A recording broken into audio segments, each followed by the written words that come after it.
बिस्मिल्लाहिर्रहमानिर्रहीम। अस्सलाम वालेकुम नाज़रीन, प्रोग्राम सच बात में आपको कहेंगे खुशामदीद। मैं हूँ आपकी मेज़बान हुमार सलान। आज के प्रोग्राम का आगाज़ करेंगे और आगाज़ में बात करेंगे निगरान वज़ीर आज़म अनवारुल हक काकड़ की। निजी टीवी को एक इंटरव्यू के दौरान उनका कहना था, इलेक्शन के हवाले से वो बात कर रहे थे और उन्होंने कहा कि इलेक्शन होने जा रहे हैं, हम कोशिश कर रहे हैं कि शफ़ाफ इंतखाबात का इनेकाद मुमकिन हो पाए। 1970 के अलावा कोई इलेक्शन ऐसा नहीं था जिसे तनाज़े की तरफ ना धकेला गया हो। ये बहुत अहम स्टेटमेंट निगरान वज़ीर आज़म ने दी है। इस पर मबनी हम गुफ्तगू के सिलसिले को आगे बढ़ाते हुए अपने मेहमानों की जानिब ये सवाल रखेंगे कि जैसे कि निगरान वज़ीर आज़म ये बात कर रहे हैं कि 1970 के अलावा कोई इलेक्शन ऐसा नहीं हुआ कि जिसे तनाज़े की तरफ ना धकेला गया हो। इलेक्शन के बाद अगर किसी को शिकायत हैं तो फ़ौरम मौजूद है, ये भी कहना था निगरान वज़ीर आज़म को। इलेक्शन से मुतालिक तहफ़्फ़ुज़ात के एक नुक्ते पर APC बुलाना मुझे हज़म नहीं हो रहा, ये भी कह रहे थे निगरान वज़ीर आज़म। ज़रा मेहमानों की जानिब बढ़ते हैं, उनसे उनका ओपिनियन जान लेते हैं कि 1970 के इलेक्शन के अलावा कोई इलेक्शन ऐसा नहीं था जिसे तनाज़े की तरफ ना धकेला गया हो। ये स्टेटमेंट दे रहे हैं निगरान वज़ीर आज़म एक ऐसे मौके पर जब इलेक्शन की डेट अनाउंस हो गई है। आने वाले वक्त में हम इलेक्शन की तैयारी होते हुए देख रहे हैं। अब अगर इलेक्शन होते हैं तो क्या 2024 का इलेक्शन तनाज़ात से पाक हो सकेगा, नहीं हो सकेगा, क्या एक्सपेक्ट करें हमारे मेहमान, उन्हीं की जानिब बढ़ लेते हैं। हमारे साथ स्टूडियोज़ में मौजूद है ब्यूरो चीफ इस्लामाबाद फैसल हकीम साहब। सर खुशामदीद कहना चाहेंगे आपको। लॉ एक्सपर्ट अतीकुर रसूल साहब ने हमें ज्वाइन किया है। सर आपको भी प्रोग्राम में मैं खुशामदीद कहूँगी। कुछ देर में हमें ज्वाइन करेंगे सीनियर एनालिस्ट असद खरल साहब, उनसे भी उनका ओपिनियन जानेंगे। फैसल हकीम साहब, गुफ्तगू का आगाज़ आपसे करेंगे। सर ये जो बातें कर रहे हैं निगरान वज़ीर आज़म, क्या लग रहा है कि आने वाले जो इलेक्शन है 2024 का, क्या वो तनाज़ात से पाक हो सकेगा? देखें, वज़ीर आज़म निगरान वज़ीर आज़म जो बात कर रहे हैं उन्होंने बड़े वाज़े तौर पे कहा है कि 1970 के इलेक्शन के अलावा जितने भी इलेक्शन हुए उन्हें तनाज़ात की तरफ धकेला गया है। तो जहाँ पे जमहूरियत होती है वहाँ पे ऐसे तनाज़ात चलते रहते हैं, कोई हारता है कोई जीतता है, हारने वाला जो है वो तनकीद करता है। अगर आप बात करते हैं कि आपने मगरिब की तरह जमहूरियत को मुस्तहकम करना है तो आप ये देखें कि मगरिब के जिन ममालिक की मिसालें आप देते हैं उनको आज़ाद हुए कितना अरसा हो चुका है और वहाँ पर जमहूरियत कितने अरसे से चल रही है। बरतानिया की अगर मिसाल देते हैं तो बरतानिया में कितने अरसे से चल रही है, अगर आप अमेरिका की देते हैं तो वहाँ पे कितने अरसे से चल रही है, और आपकी टोटल उम्र तकरीबन 77 साल बनती है या 78 साल बनती है। तो उसमें आपकी जमहूरियत शुरू होती है 1970 से। 1970 से अगर आप 30 साल वो लगा लें और 53 साल आपकी जमहूरियत की टोटल उम्र है, उसमें जाहिर सी बात है तजर्बात होते भी हैं, तजर्बात किए भी जाते हैं, तो वक्त के साथ साथ चीज़ें चलती हैं। उस 53 साल में भी कोई सिस्टम आपका जमहूरियत का ऐसा नहीं है जो पूरा चला हो। आखिरी जो 2 या 3 हुकूमतें आई हैं उसमें कुछ ये ज़रूर हुआ है कि कम से कम टेन्योर किसी ना किसी तरह 5 साल का जो है वो पूरा किया गया है। तो सिस्टम अगर चलता रहे तो ये तनाज़ात भी दूर होते हैं। और जहाँ तक बात है इंतखाबात की, तो इंतखाबात में ऐसे तनाज़ात तो वहाँ पे भी सामने आते हैं। क्या जो अमरीकी सदारती इंतखाबात थे वहाँ पे तनाज़ात सामने नहीं आए? क्या उसके बाद अगर आप अपने हमसाया मुल्क की मिसाल ले लें, वहाँ पर ऐसे तनाज़ात सामने नहीं आते, लेकिन फोरम्स पे जाया जाता है और जमहूरियत का यही तरीक़ाकार है कि उन फोरम्स पे जाके सारे मसाइल का हल निकाला जाता है। जो 2024 के हवाले से तवक्कुआत हैं वो देखें,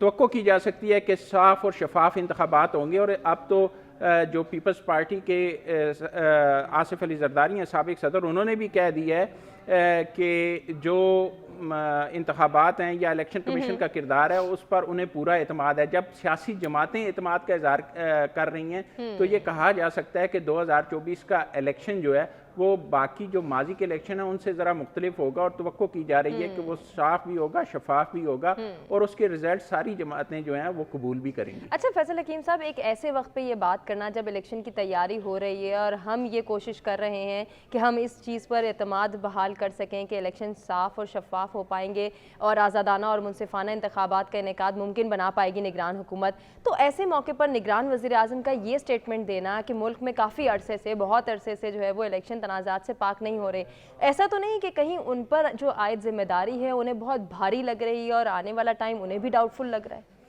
नहीं, ऐसी बात नहीं है। देखिए, हक़ाइक़ का सामना सबको करना चाहिए और निगरान वज़ीर आज़म ने जो बात की है वो बिल्कुल हकायक के मुताबिक है। उसमें अगर आप अपनी तारीख उठा के देख लें कि 2002 के इलेक्शन में के रिजल्ट्स के बाद क्या हुआ, 2008 के इलेक्शन के रिजल्ट्स के बाद क्या हुआ, 2013 के इलेक्शन के रिजल्ट्स के बाद क्या हुआ, और 2018 के जो आखिरी इंतखाबात हुए उसके बाद किस तरह के इल्ज़ामात लगे और क्या क्या बातें हुई, तो वाज़ेह सी बात है उसमें इल्ज़ामात तो लगे, तनाज़ात तो हुए, और उसमें किसी हद तक कई फोरम्स पे उनके तनाज़ात के हल भी निकाले गए 2013 के इलेक्शन के बाद। लेकिन तनाज़ात तो अपनी जगह मौजूद हैं और उन्होंने अभी तक वो मुकम्मल तौर पर ये नहीं कहा जा सकता कि आइंदा इलेक्शन के हवाले से जो मुख्तलिफ़ किस्म के ख़दशात हैं वो दूर हो गए हैं। लेकिन निगरान हुकूमत की ये पूरी कोशिश है और वज़ीर-ए-आज़म ने भी इसीलिए कहा है कि वो कोशिश करेंगे कि जो इंतखाबात हों वो शफाफ हों और गैर जानिबदार हों।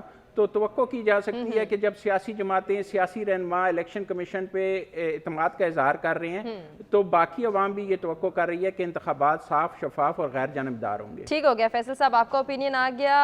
अतीकुर रसूल साहब, आपको क्या लगता है, क्या इलेक्शन कमीशन और निगरान हुकूमत अपने पर आयद ये भारी जिम्मेदारी निभा पाएंगी कि वो मुल्क में साफ और शफाफ इंतखाबात का इनेकाद मुमकिन बना पाएँ? बिस्मिल्लाहिर्रहमानिर्रहीम।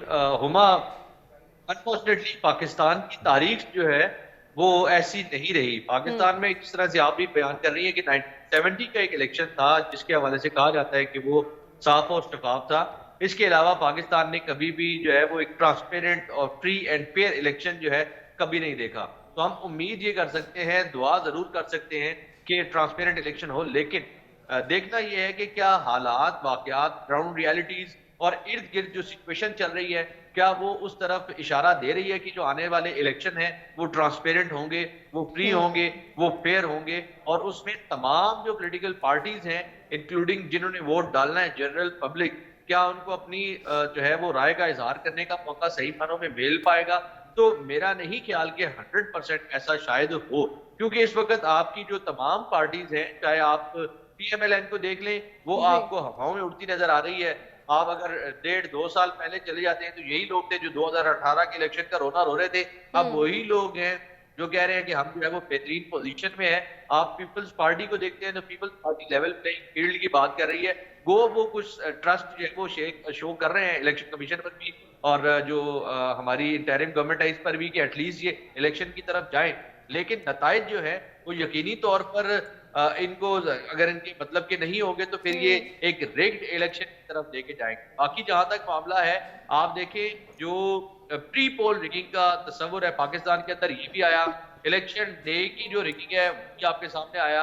RTS के हवाले से जो कुछ हुआ वो भी पाकिस्तान में ढका छुपा नहीं है। पाकिस्तान में जो इलेक्टेबल्स को शिफ्ट करने वाला, स्विच करने वाला मामला है, वो भी किसी से ढका छुपा नहीं है, और किसी एक पॉलिटिकल पार्टी है वो दिखाना, एक बेहतर पोजीशन पे लाना, ये भी पाकिस्तान में ढका छुपा नहीं है। लेकिन आपका जो क्वेश्चन है वो बड़ा रेलेवेंट है और मैं उस पर जरूर बात करूंगा कि क्या जो इलेक्शन है और जो इस वक्त की निगरान हुकूमत है, ये क्या इनाकाद कर पाएंगे या नहीं।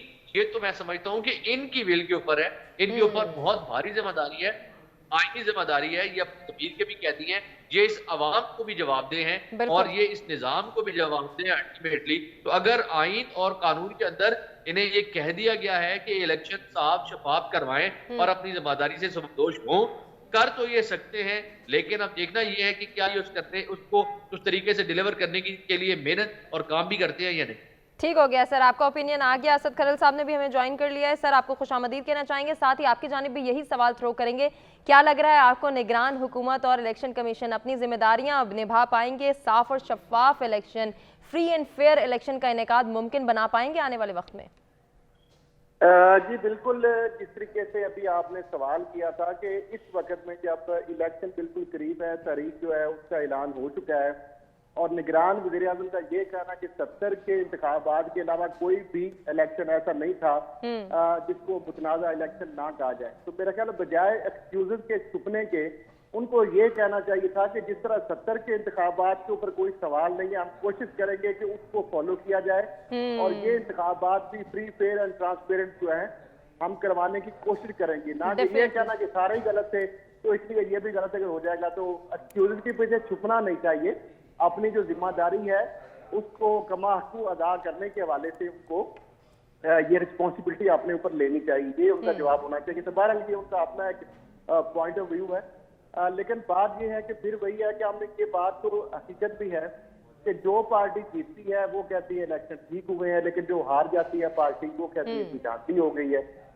लेकिन जो कुछ जमीनी हकायक है, आजकल जिस तरह के तमाम पार्टी को एक जैसी अपॉर्चुनिटीज नहीं मिल रही, पॉलिटिकल स्पेस एक जैसी नहीं मिल रही, लेवल प्लेइंग फील्ड एक जैसी नहीं मिल रही। ये वो पार्टियां नहीं कह रही जो कि अपोजिशन या हुकूमत का आपस के मद्दे मुकाबल पार्टी नहीं कह रही, बल्कि जो माजी करीब के अंदर जो हुक्मरान जमात से इकट्ठी जिन्होंने हुकूमत की है उनकी तरफ से ये आवाजें उठ रही हैं। अब ये अगर आवाजें उठ रही हैं तो इसको जो है इसका असर जाहिर किसने करना है, इन आवाजों को सेटिस्फाई किसने करना है, वो है उसकी रिस्पॉन्सिबिलिटी है मौजूदा निगरान हुकूमत पर और इलेक्शन कमीशन ऑफ पाकिस्तान पर। बिल्कुल। तो अब मैं नहीं समझता कि ये जो आपने ये जो क्वेश्चन है बेसिकली कि क्या गैर मुतनाज़ शफाफ गैर जानबदार इंतखाबात हो पाएंगे, अभी तक तो ऐसी इन्वायरमेंट नजर नहीं आ रही। हो सकता है कि इलेक्शन डे के अंदर या उससे चंद दिन पहले कोई ऐसे हालात बन जाए जिससे हमें कोई नजर आना शुरू हो जाए। अभी तक जो नजर आ रहा है इसमें जो free fair and transparent election जो होते हैं हमें 2024 में नजर नहीं आ रहे। ठीक हो गया सर, ये तो आने वाला वक्त बताएगा कि फ्री एंड फेयर इलेक्शन का इनेकाद हो सकेगा नहीं हो सकेगा। आज़ादाना मुनसिफाना इंतखाबात की तवक्को और उम्मीद हम सब कर सकते हैं। ज़रा पब्लिक पोल को डिस्कस कर लेते हैं इस बुनियादी सवाल के हवाले से।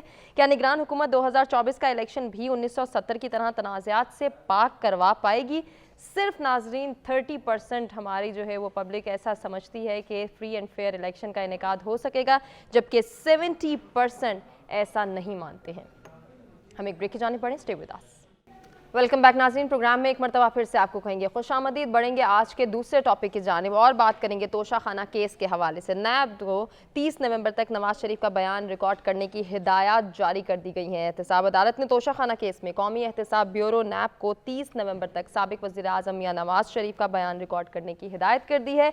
अब हम अपने मेहमानों की जानिब ये सवाल थ्रो करेंगे कि नैब को जो हिदायत जारी की गई हैं उसके बाद आने वाला साल क्या मियां नवाज शरीफ की कामयाबी का साल होगा? उनके लिए मज़ीद मुश्किलात पैदा हो सकती हैं। इलेक्शन से पहले मियां नवाज शरीफ का स्टांस क्या होगा और क्या आने वाला वक्त उनकी कामयाबी का वक्त है? जैसे अभी भी हम डिस्कशन के दौरान कह रहे थे और हमारे गेस्ट ने अतीक साहब ने ये कहा था कि मुस्लिम लीग नून अभी बहुत ज़्यादा जो है पुरुमीद भी है और खुशियाँ मना रही है। तो क्या आने वाला वक्त नवाज शरीफ साहब के लिए मुश्किल का वक्त होगा या फिर कामयाबी का वक्त होगा? फैसल हकीम साहब, क्या लग रहा है आपको? देखें, अभी तक का जो सियासी मंजरनामा है उसको अगर आप गौर से देखें तो साबिक वज़ीर आज़म नवाज शरीफ की वापसी के बाद जिस तरह का उनका इस्तकबाल हुआ है, जिस तरह से उनको रिलीफ मिल रहा है और जिस तरह से वो सारे मुल्क के दौरे शुरू करने जा रहे हैं। बलूचिस्तान का दौरा आपके सामने है, जो लाहौर में मुलाकातें हुई वो आपके सामने हैं। इसके साथ साथ जो जिस तरह से मुस्लिम लीग नून ने सबसे पहले जो है वो दरख्वास्तें लेनी शुरू कर दी उम्मीदवारों से और तकरीबन 3,500 के करीब जो है वो उनका दावा है कि दरख्वास्तें उन्हें मौसूल हो चुकी हैं कौमी और सूबाई असम्बलियों के इंतखाबात के हवाले से। तो ये सारी सूरत हाल ये बता रही है कि मुस्लिम लीग नून काफ़ी पुरुमीद है और 30 नवंबर तक जो आपने कहा कि तोशा खाना के हवाले से उनका बयान भी रिकॉर्ड हो जाएगा। तो तोशा खाना के हवाले से जो बयान है उस के हवाले से भी ये कहा जा रहा है कि उसमें भी जो साबिक वज़ीर आज़म है उनको किसी हद तक छूट मिलेगी और वो आगे जो है वो सियासत अपनी जारी रख सकेंगे और तवक्को भी यही की जा रही है मुस्लिम लीग नून के रहनुमाओं की तरफ से। अगर ये सारी सूरत हाल इसी तरह जारी रहती है तो ये कहा जा सकता है कि आइंदा का जो इलेक्शन होने जा रहा है उसमें मुस्लिम लीग नून जो है वो काफ़ी तेज़ी से आगे बढ़ रही है। चाहे वो सिंध का मैदान हो, सिंध में भी आप देखें कि मुख्तलिफ जो रहनुमा हैं, चाहे एक उन्होंने साबिक ब्यूरोक्रेट को सदर तो बना दिया सूबाई जो उनकी तंजीम है, लेकिन उसके बाद जिस तरह रहनुमा उस तरह उसमें शामिल हो रहे हैं, MKM के साथ इत्तेहाद हो गया, उसके बाद जो मुख्तलिफ जमातों के साथ इत्तेहाद की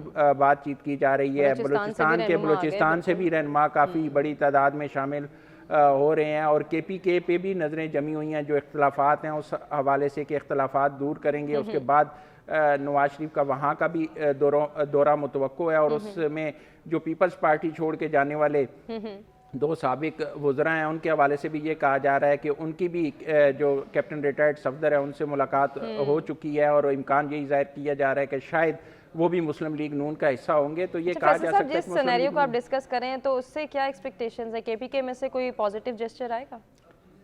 देखिए, मुस्लिम लीग नून की कुछ सीट्स जो हैं वो तो कंफर्म होती हैं। एक हिस्सा जो है ऐसा है जहाँ पे मुस्लिम लीग नून का काफ़ी बड़ा वोट बैंक मौजूद है, लेकिन अगर इस तरह की कुछ इलेक्टेबल्स आ जाते हैं, कुछ ऐसे आ जाते हैं, तो जाहिर सी बात है KPK में भी सूरत हाल काफ़ी हद तक तब्दील होगी। गो कि इतना बड़ा कोई सेटअप नज़र नहीं आता कि कोई बहुत बड़ी तब्दीली होगी, लेकिन किसी हद तक तब्दीली ज़रूर होगी। इसी तरह बलूचिस्तान में आप देखें, बलूचिस्तान में भी, और अगर MKM के साथ इत्तेहाद जो है वो बरकरार रहता है, इंतखाबात का अभी जिस तरह ऐलान किया जा रहा है उसमें पेशरफ्त होती है, और उसमें दीगर जमातें जो प्रो पीपल्स पार्टी एक तरफ वोट और एंटी पीपल्स पार्टी एक तरफ हो, तो ज़ाहिर है पीपल्स पार्टी के लिए वहाँ पर कुछ मुश्किलात ज़रूर पैदा होंगी। और पंजाब में वैसे मुस्लिम लीग नून का ये दावा है कि वो 120 से ज़ायद सीटें लेगी। तो राना सनाउल्लाह भी कह रहे हैं कि पंजाब की तो टेंशन ही नहीं है। जी बिल्कुल, और इससे ये कहा जा सकता है कि मुस्लिम लीग नून जो है वो एक होमवर्क तेज़ी से कर रही है, और उसमें वो तेज़ी से आगे बढ़ रही है, चाहे वो इलेक्टेबल्स की सूरत में हो, चाहे इत्तेहाद की सूरत में हो। और जो साबिक वज़ीर आज़म है नवाज शरीफ, वो और जो साबिक वज़ीर आज़म शहबाज शरीफ है जो मौजूदा सदर भी हैं पार्टी के, वो काफ़ी तेज़ी से इस हवाले से काम कर रहे हैं और रहनुमाओं से मुलाकातें जारी रखे हुए हैं। ठीक हो गया फैसल साहब, आपकी बात को ही आगे बढ़ाएंगे। असद खरल साहब, ये जिस तरह से अभी हम फैसल साहब से डिस्कस कर रहे थे कि नवाज शरीफ साहब जब वापस आए हैं, उन्होंने अपनी सियासी सरगर्मियां तेज़ की, मुलाकातों का सिलसिला जारी रखा, इलेक्टेबल्स को भी खुशामदीद कह दिया, बलूचिस्तान से भी काफ़ी रहनुमा जो है वो शामिल हो गए हैं, पॉजिटिव जेस्चर मिला है, सिंध से भी मिला है, पंजाब की टेंशन नहीं ले रहे, तो फिर दीगर सूबों पर इतनी तवज्जो क्यों है? देखिए, मसला ये है कि जिस तरह ये दावे किए जा रहे हैं कि बलूचिस्तान से 30 लोगों ने अगर शमूलियत इख्तियार की है तो शायद 3 सीटें भी 16 में से वो ना निकाल सके। शामिल होने का इशू नहीं है, इशू ये है कि क्या जो लोग शामिल हुए हैं अवाम उनको वोट देंगे, क्या वो अवाम के मकबूल तरीन वहाँ के लोकल जो भी नेशनल पॉलिटिशियन हैं। अब IPP के अंदर 100 से ज्यादा जो है साबिक वफाकी सूबाई बुजरा मर्कजी सूबाई उहदेदारान जो है और टिकट होल्डर और साबिक MN MP शामिल हुए हैं, तो क्या ये दावा अभी आज के दिन अगर किया जा सकता है कि वो अगर इंतखाबी मैदान में उतरे तो वो 100 में से 10 सीटें भी ले सके?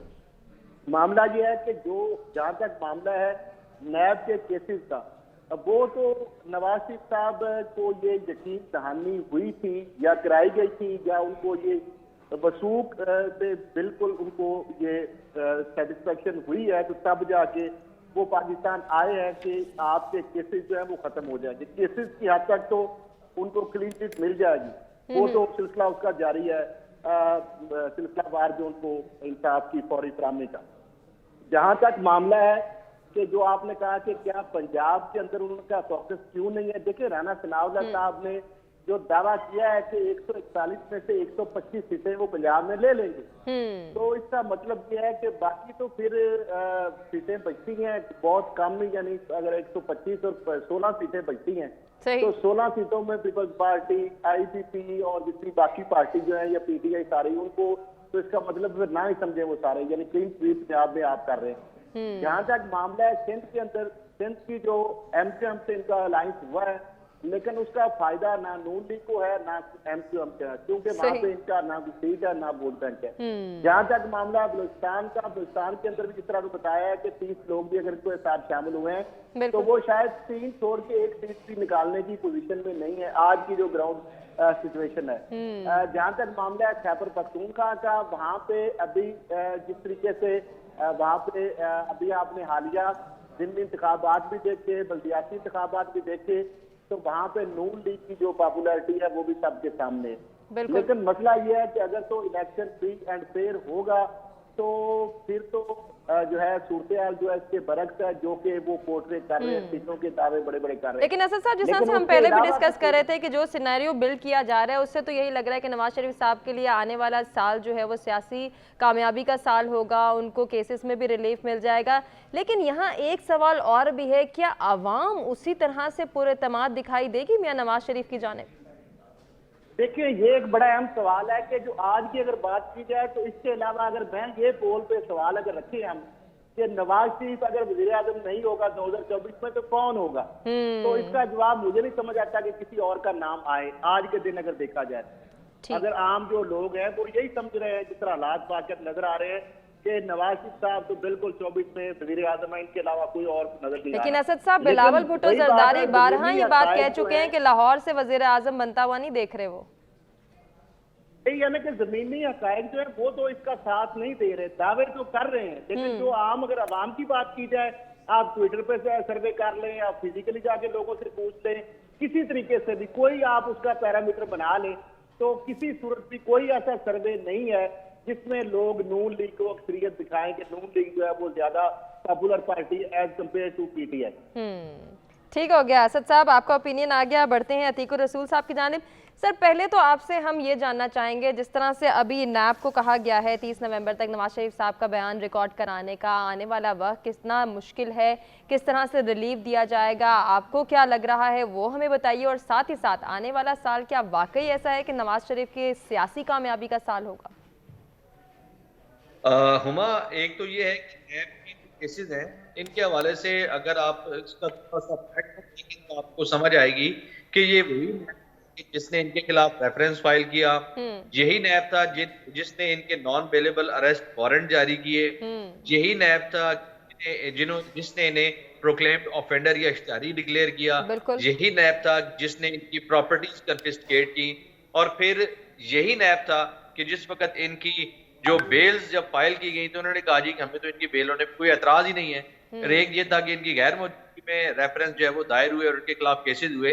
तो आप देख लें कि वक्त ने कैसे पलटा खाया है, हालात जो है वो कैसे तब्दील हुए हैं और सूरत हाल कैसे इनके हक में जा रही है। तो ये चीज आपको समझ आ जानी चाहिए कि अब मौसम जो है वो इतना गर्द आलूद और अबर आलूद नहीं रहा इनके लिए, सूरत हाल बेहतर होती जा रही है, पैसेज ऑफ टाइम बेहतर होती चली जा रही है। ये तो नैब के केसेस के हवाले से और ये अपनी स्टेटमेंट्स रिकॉर्ड करवाएंगे, और जिस तरह से मैं फॉरसी कर रहा हूँ चीजें, अब इनके लिए जो है वो केसेस के हवाले से भी रिलीफ जो है वो मौजूद है। ये इनको आने वाले जो दिन है और आने वाले जो साल है, जो कम से कम एक साल जो भी नजर आ रहा है, वो इनकी बेहतरी का है। बाकी जहां तक सियासी हवाले से अगर आप बात करें PMLN की और या नून लीग की ओवर सियासत की, तो बड़ी इंटरेस्टिंग सिचुएशन है। मैं आपसे एक चीज शेयर करता हूँ। NA58 जो है वो हल्का है चकवाल का, NA58, जहां पर आपको जो है वो कैंडिडेट्स आप देखें कैसे नजर आ रहे हैं। सुल्तान हैदर अली खान जो एक्स MP हैं, उन्होंने टिकट के लिए NA के लिए जो है वो जमा कराई दरखास्त। जनरल कयूम साहब हैं, उन्होंने सीट के इस टिकट के लिए जमा करवाई दरखास्त। सरदार गुलाम अब्बास जो है वो एक्स नाजिम रहे हैं, उन्होंने एप्लीकेशन दी। मेजर ताहिर इकबाल में भी रहे और वफाकी वजीर भी रहे। आपको 4 लोग पार्टी के अंदर नजर आ रहे हैं जो एक NA की सीट के लिए एप्लीकेशन दे रहे हैं। अब ये पार्टी के अंदर सीट एक है, टिकट 4 लोग जो है वो डिमांड कर रहे हैं, और चारों का पोर्टफोलियो जो है वो आपको नजर आ रहा है कि पार्टी के अंदर भी और पॉलिटिक्स में भी बेहतर है। अब ऐसी सूरत हाल में आप देख सकते हैं कि लोगों को जो पार्टी के अंदर है या इलेक्टेबल्स हैं, वो ये देख रहे हैं कि इसका स्कोप बेहतर है, PMLN का स्कोप आने वाले दिनों में वो बेहतर है। लेकिन एट द सेम टाइम मैं फिर वो यसर जनरल साहब बात की तरफ आऊंगा कि अवाम क्या करे। जनरल पब्लिक का पर्सपेक्टिव है वो ग्रेजुअली डेवलप करने की कोशिश की जा रही है। अब आहिस्ता आहिस्ता अवाम के ज़हन में तो स्टिल कंफ्यूज है कि मियां साहब के खिलाफ जो केसेस बनाए गए उनकी कानूनी हैसियत क्या है, वो सियासी नौयत के थे, इंतकामी नौयत के थे या कानूनी नौयत के थे? देखें, कानून को इस्तेमाल करके सियासी नौयत के केसेस को जो है वो इन लाइन करने की कोशिश की गई है, ये बात तो बड़ी तय है। आप देखें कि उसमें इस्तेमाल जो है वो कानून हुआ, बाकी मामलात आपके सबके सामने हैं। अब जाहिर है जिस तरह से वो केसेस बनाए गए थे, अब ग्रेजुअली वो रोल बैक पीसेस की तरह से हो रहे हैं। अगर कानून 100% उसकी ट्रू स्पिरिट के मुताबिक अगर होता इस्तेमाल, तो शायद सूरत हाल जो है वो डिफरेंट होती। तोशा खाना का ही केस आप देख लें, इनके खिलाफ केस क्या है कि यूसुफ रजा किलानी और जो है वो उन्होंने फैसिलिटेट किया नवाज शरीफ को, आसिफ अली जरदारी को, इन्होंने कम कीमत पे की, इन्होंने व्हीकल्स जो है वो अलॉट करवाए वगैरह वगैरह, इस तरह की चीजें सारी। तो अगर कानून के मुताबिक सही मानों में इसकी जो ट्रू स्पिरिट है उसके मुताबिक अगर सूरत हाल आगे बढ़ाई जाए, चीजों को लेके चला जाए, तो पाकिस्तान के अंदर हम कभी भी बैठ के ये गिला कम अज कम ना कर रहे होंगे कि क्या हमारे मुल्क में इलेक्शन फ्री एंड फेयर होंगे, क्या ट्रांसपेरेंसी होगी, फिर तो ये गिला ही हमारा नहीं रहे। बिल्कुल ऐसा ही है। तो अतीक साहब, आप नहीं समझते कि तोशा खाना से जिस तरह से सियासतदान ये चीज़ें लेते हैं, फिर इसके लिए कोई ख़ास कानून होना चाहिए कि आने वाले वक्त में हम इस तरह के रेफरेंसेस या इस तरह के केसेस से बच सकें? देखिए, कानून है भी, लेकिन बेहतरी की गुंजाइश हमेशा रहती है। होता यह है कि आपने ये चीज समझनी है कि जो सरबराहाने मुमलिकत है, जिनको लोग इलेक्ट करके एक वकार ओहदे पर बिठाते हैं, जो इस मुमलिकत का चेहरा है पूरी दुनिया में, वो अगर इस तरह की, मैं समझता हूँ कि अफसोसनाक हरकतें करेंगे, तो आप देख लेंगे हमारे पास फिर बचता क्या है। कुछ थोड़ा सा उन्हें ये भी देखना चाहिए, इंसान के अंदर का ज़मीर भी है, कुछ इखलाकी कदरें हैं, कुछ इखलाकियात, कुछ ह्यूमैनिटी है, बिल्कुल अतीक साहब, कुछ आपने बहुत moralities अच्छी हैं, बात की कि और सेल्फ ये भी रिस्पॉन्सिबिलिटी भी होना बहुत ज़रूरी है। ज़रा इस बुनियादी सवाल के हवाले से हम पब्लिक पोल को डिस्कस कर लेते हैं। क्या नया साल मियां नवाज शरीफ की सियासी कामयाबी का साल होगा? इस पर आवाम ने मिला जुला रद्द-ए-अमल का इजहार किया है। 50% को लगता है कि जी हाँ सियासी कामयाबी का साल होगा, जबकि 50% को ऐसा नहीं भी लगता है। एक ब्रेक की जानिब बढ़ें, stay with us. Welcome back नाज़रीन, प्रोग्राम में एक मरतबा फिर से आपको कहेंगे खुशामदीद। बढ़ेंगे एक और टॉपिक की जानिब और डिस्कशन करेंगे इसराइल फ़लस्तीन कशीदगी के हवाले से। आपको बताएं कि सऊदी अरब और दीगर इस्लामी ममालिक के वज़रा ने, उनके वफ़द ने चीन के दारुल हुकूमत बीजिंग का दौरा किया, जहाँ वज़रा की अहम बैठक भी हुई। इसे गज़ा में इसराइली जाहिरियत रुकवाने और इलाके में अमन इस्तेहकाम के लिए एक अहम कदम करार दिया जा रहा है, एक अहम कोशिश करार दी जा रही है। इस दौरान वज़रा ने गज़ा में फ़ौरी तौर पर जंगबंदी का मुतालबा भी कर दिया है। अब इस मुतालबे के हवाले से हम जानेंगे अपने मेहमानों से कि ये जो एक अहम हमें कोशिश नज़र आई है, ये जो अहम कदम उठाया गया है, क्या ये कामयाबी के साथ आगे भी चल सकेगा या नहीं चल सकेगा, इसमें कौन कौन सी रुकावटें आने के इम्कानात हैं। अपने मेहमानों की जानिब बढ़ते हैं। असद साहब, आपसे गुफ्तगू का आगाज़ करेंगे। क्या लग रहा है आपको, क्या चीन ने जो स्टेप लिया है इसराइल को ये जंगबंदी के लिए आमादा करने में कामयाब हो सकेंगे? देखिए, बदकिस्मती है और अलमिया है कि हमारा जो इस्लामी ममालिक हैं 60 के करीब और 1.5 अरब की आबादी है, OIC, अरब लीग और सारी चीजें छोड़ के अब हम चाइना जो है उससे मदद लेने के लिए पहुंचे हुए हैं, हमारे इस्लामी जो मुख्तलिफ ममालिक के गुजराए खारजा। तो मुझे नहीं लगता कि चाइना जो है इस कंफ्लिक्ट के अंदर कोई बड़ा अहम किरदार अदा कर पाएगा या जंगबंदी के हवाले से उसका कोई अहम किरदार हो सकता है, क्योंकि इसके साथ साथ एक साइड पे जो कतर के अंदर जो है मुज़ाकरात भी जारी हैं, जिसमें इजरायली जो यरगमाली हैं उनकी रिहाई के लिए कतर गवर्नमेंट जो है वहाँ पे जो है वहाँ पे मुज़ाकरात भी कर रही है। और दूसरी तरफ कोशिश की जा रही है, लेकिन उसकी बजाय अगर हमारी उनसे मुसलमान जो है अगर वक्ती तौर पर उनकी मसनूआत का बाइकाट करें, उनको उनकी सप्लाई अगर बंद कर दें, उनके साथ सफारती तलकात कुछ देर के लिए अगर मुनक़ता कर ले, तो फिर शायद ये चीजें दबाव डालकर आप जंगबंदी पर उनको ले आएंगे। लेकिन तो जिस तरीके से अभी हमने हाल ही में देखा OIC, अरब लीग के इजलास और बड़ी कोई ऐसी ठंडे ठंडे बयान जो है स्टेटमेंट जो है फॉर्मेलिटी के तौर पर, तो वो ठीक है चल जाती हैं, लेकिन उसकी वजह से कोई इजराइल कोई प्रेशर नहीं लिया उसका बिल्कुल भी। और दूसरी जानब जो इस्लामिक वर्ल्ड जो है वो तो हिपोक्रेसी का शिकार है, वो डर है और वो किसी तरीके से खुल के सामने नहीं आ रहा। लेकिन इजराइल के साथ आप देख लें, अमेरिका है या वेस्टर्न वर्ल्ड के जो बड़े बड़े ममालिक हैं वो खुलकर उसके सामने हैं, हर तरीके से उसकी मदद कर रहे हैं और उसकी जो बर्बरियत है उसको इंडोर्स कर रहे हैं और बिल्कुल वो जस्टिफाई उसको कर रहे हैं हर तरीके से, बावजूद कि उनके अपने मुल्कों के अंदर लाखों लोग जो है वो सरापा एहतजाज है, लेकिन उसके बावजूद वो हुकूमतें जो है पूरी तरह इसराइल जो उसके साथ है उसको खुराक, अद्वियात और फिर उसके बाद असला, गोला बारूद और हर तरीके से उनकी सपोर्ट की जा रही है। तो जब तक मुसलमान भी इस तरीके से खुलकर सामने नहीं आएंगे तो ये सिलसिला जो है, ये जो कत्लो गारत करेंगे और नस्लकशी मुसलमानों की जो है ये जारी रहेगी। ठीक हो गया असद साहब, आपको ओपिनियन आ गया। अतीक साहब, आपको क्या लगता है, क्या चीन का फ़लस्तीन और इसराइल मसले के देर पा अमन में किरदार अहमियत का हामिल हो सकता है आपकी नज़र में? किरदार तो चाइना का अहमियत का हामिल हो सकता है, लेकिन देखना यह है कि चाइना किरदार किस किस्म का अदा करता है। अगर आप चाइना वक्त की सिचुएशन देखें तो वो ये है कि चाइना अपनी इकोनॉमी पर बहुत ज्यादा फोकस कर रहा है। वो बेल्ट एंड रोड हो या जो चाइना और अरब इकोनॉमिक फोरम हो, उनके साथ जो उसके इकोनॉमी को लेके मामलात हैं उनको हो, या फिर वो इजराइल के साथ भी मामलात को बेहतर करने की कोशिश कर रहा है। तो चाइना के बारे में हमने एक चीज ये समझना है कि वो अपनी इकोनॉमी को किसी सूरत भी जो है वो एट स्टेक नहीं करेगा और अपने जो उसके टारगेट्स हैं, एम्स हैं या जो गोल उसने सेट कर रखे हैं उनसे वो डेविएट नहीं करेगा। ऐसी सूरत हाल में एक चीज ये हो सकती है कि वो मीडिएशन तो करवा सकता है, वो मसालेती किरदार शायद कुछ हद तक अदा कर सके, लेकिन अगर ये कहें कि वो अपना भरपूर सख्त या ऐसा किरदार अदा करे कि जिससे सैंक्शंस के हवाले से वो जो है वो एफर्ट करे कि इस पर जो है वो पाबंदियां लगाई जाए, कुछ सख्ती की जाए, कुछ पेनलाइज किया जाए इसको इजराइल को, या इसके जो हमायती ममालिक हैं, तो ऐसा मुझे नजर नहीं आता। बाकी असद साहब ने दुरुस्त कहा कि जब तक मुस्लिम अरब ममालिक खुद से जो है वो स्ट्रॉन्ग किस्म की पोजीशन में नहीं आएंगे, स्ट्रेंथ अपनी शो नहीं करेंगे, तब तक सूरत हाल जो है वो बेहतर नहीं होगी। और चाइना से हम इस तरह की उम्मीद भी नहीं रख सकते। चाइना बिल्कुल अपने गोल उसने सेट कर रखे हैं, टारगेट सेट कर रखे हैं, वो उनसे कभी भी डेविएट नहीं करता। ठीक हो गया अतीक साहब, आपका ओपिनियन आ गया। फैसल हकीम साहब, आपको क्या लग रहा है, चाइना का किरदार अहमियत का हामिल होगा या नहीं, ये तो एक सवाल है, लेकिन जिस तरह से अतीक साहब ये कह रहे थे कि चाइना किस किस्म का किरदार अदा करेगा, जरा उस पर रोशनी डालिएगा।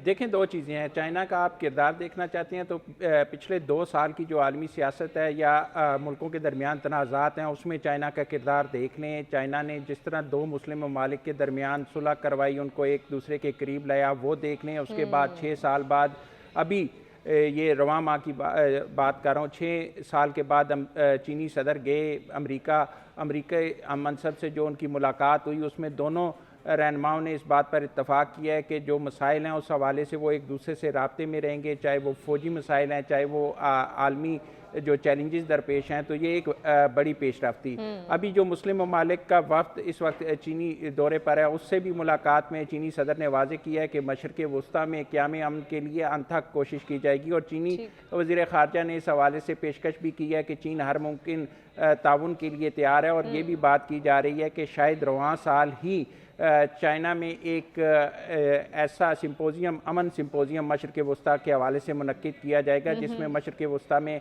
अमन की बहाली और के हवाले से बात की जाएगी। तो चाइना का किरदार काफ़ी अहम है, क्योंकि इस वक्त अगर चाइना और अमेरिका के मुज़ाकरात बहाल हो चुके हैं, तो ये दोनों सुपर पावर्स मिलकर जो ख़तरात हैं उनके हवाले से आइंदा की हिकमत अमली भी तरतीब दे सकती हैं। और जो इस वक्त बहरान जन्म ले रहा है, जिससे दोनों मुत्तफ़िक हैं कि ये बाकी ममालिक को भी मुतासर करेगा। बिलखुसूस चाइना की तरफ से बार बार ये कहा गया है कि ये जो मशरक़ वस्ता की सूरत हाल है, बाकी ममालिक पर इसके मनफी असरात मुरतब होंगे। तो ये तवक्को की जा सकती है कि एक मुस्बत पेशरफ्त हो सकती है अगर चीन इसमें इंटरवीन करेगा। तो ठीक हो गया, ये तो आपने बात कर दी, लेकिन ये बताइए क्या चीन जो है वो इतनी पोजीशन रखता है कि वो इसराइल को पुश बैक करने पर मजबूर कर दे, एटलीस्ट जंग बंदी के मुतालबा की मंजूरी हो जाए? देखें, चीन की इस वक्त जो सूरत हाल है, जाहिर सी बात है कि चीन इस वक्त एक इंटरनेशनल प्लेयर है और काफ़ी मजबूत इंटरनेशनल प्लेयर है। आप उसको अगर इक़्तिसादी तौर पर देखें, माशी तौर पर देखें, या दफा के हवाले से देखें, मिलिट्री के हवाले से देखें, तो वो काफ़ी बड़ी एक ताकत है और ख़ित्ते में उसकी बात जो है वो काफ़ी अहमियत की हामिल समझी जाती है। अगर आप देखते हैं कि चीन के मुस्लिम ममालिक के साथ ताल्लुकात जो हैं वो भी काफ़ी मुस्बत सिमत में जा रहे हैं। तो ये कहा जा सकता है कि चीन का किरदार अहम हो सकता है, चाहे वो दबाव डालने के हवाले से हो, चाहे वो दीगर जो क़ुव्वतें हैं उनके साथ मुज़ाकरात के हवाले से, और इन सब को एक ऐसे हल की तरफ लाया जा सकता है जिससे मशरक़ वस्ता में किसी हद तक जो है वो अमन कायम किया जाए। ठीक हो गया फैसल साहब, आप भी पुरुमीद हैं कि चीन का किरदार अहमियत का हामिल हो सकता है। पब्लिक पोल को ज़रा डिस्कस कर लेते हैं, क्या चीन का फ़लस्तीन और इसराइल मसले के देर पा अमन में किरदार अहमियत का हामिल हो सकता है? ये हमारा बुनियादी सवाल। 60% को ऐसा लगता है कि चीन का किरदार अहमियत का हामिल हो सकता है, जबकि 40% ऐसा नहीं मानते हैं। अपने तमाम मेहमानों का शुक्रिया अदा करना चाहेंगे जिन्होंने अपने कीमती वक्त और कीमती तज्ज़िये से आगाह किया। और नाज़रीन, आपसे इजाज़त लेंगे। अल्लाह निगहबान।